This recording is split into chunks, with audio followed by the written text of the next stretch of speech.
ಕನ್ನಡ ಚಿತ್ರರಂಗದಲ್ಲಿ ಮತ್ತೊಂದು ಈಗ ಆಘಾತಕಾರಿ ಸುದ್ದಿ ಬರ್ತಾ ಇದೆ ಅಂತ ಹೇಳ್ಬೋದು. ಹಾಗಾದ್ರೆ ಏನಿದೆ ಸುದ್ದಿ ಸಂಪೂರ್ಣ ಮಾಹಿತಿಯನ್ನು ನಿಮಗೆ ಕೊಡ್ತೀನಿ. ಅದಕ್ಕೆ ಮುನ್ನ ಚಾನಲ್ ಸಬ್ಸ್ಕ್ರೈಬ್ ಮಾಡಿ.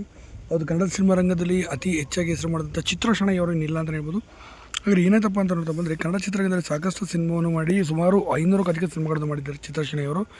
ಚಿತ್ರಶಣೈ ಅವರು ನಾಯಕಿಯಾಗಿ ಅಕ್ಕ, ತಂಗಿ, ತಾಯಿಯ ಪಾತ್ರ, ಪೋಷಕ ಪಾತ್ರಗಳಲ್ಲೂ ಕೂಡ ಸೀರಿಯಲ್ ತನಕ ಕೂಡ ಅಭಿನಯಿಸಿಕೊಂಡು ಬಂದಂಥವ್ರು.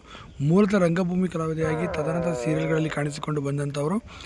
ಇನ್ನು ಇಂಥ ಚಿತ್ರಶಣೈ ಅವರು ಇಲ್ಲ ಅಂದರೆ ನಿಜಕ್ಕೂ ಕೂಡ ಆಘಾತಕಾರಿ ಸುದ್ದಿ ಹೇಳ್ಬೋದು. ಯಾಕೆಂದರೆ ಇತ್ತೀಚೆಗೆ ಒಂದು ಮಾಧ್ಯಮದಲ್ಲಿ ಹೇಳ್ಕೊಂಡಿದ್ರು, ಯೂಟ್ಯೂಬ್ ಮಾಧ್ಯಮದಲ್ಲಿ ಅವ್ರು ಹೇಳ್ಕೊಂಡಿದ್ರು, ಹೌದು ಇತ್ತೀಚೆಗೆ ನಮ್ಮ ಕಾಲದವ್ರಿಗಂತೂ ಅವಕಾಶಗಳ ಕೊರತೆಯೇ ಉಂಟಾಗ್ಬಿಟ್ಟಿದೆ, ಅವಕಾಶಗಳು ಇಲ್ದಂಗೆ ಆಗೋಗಿದೆ, ಏನೂ ಮಾಡೋದು ಸಾಧ್ಯವಿಲ್ಲ, ಎಲ್ಲರೂ ಪ್ಯಾನ್ ಇಂಡಿಯಾ ಅಂತ ಸಿನಿಮಾಗಳು ಹಿಂದೆ ಬಿದ್ದುಬಿಟ್ಟಿದ್ದಾರೆ.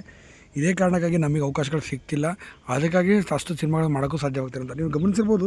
ಚಿತ್ರಶಣೈ ಅವರು ಸಿನಿಮಾಗಳಲ್ಲಿ ಕಾಣಿಸಿಕೊಂಡು ಸುಮಾರು 10-12 ವರ್ಷಗಳು ಕಳೀತಾ ಬರ್ತದೆ ಅಂತ ಹೇಳ್ಬೋದು. ಹೀಗಾಗಿ ಚಿತ್ರಶಣೈ ಅವರು ಚಿತ್ರರಂಗದಿಂದ ಇನ್ನಿಲ್ಲವಾಗಿದ್ದಾರೆ ಅಂತ ಹೇಳ್ಬೋದು. ಅವಕಾಶಗಳ ಕೊರತೆಯಿಂದಾಗಿ ಸದ್ಯ ಇನ್ನಿಲ್ಲ.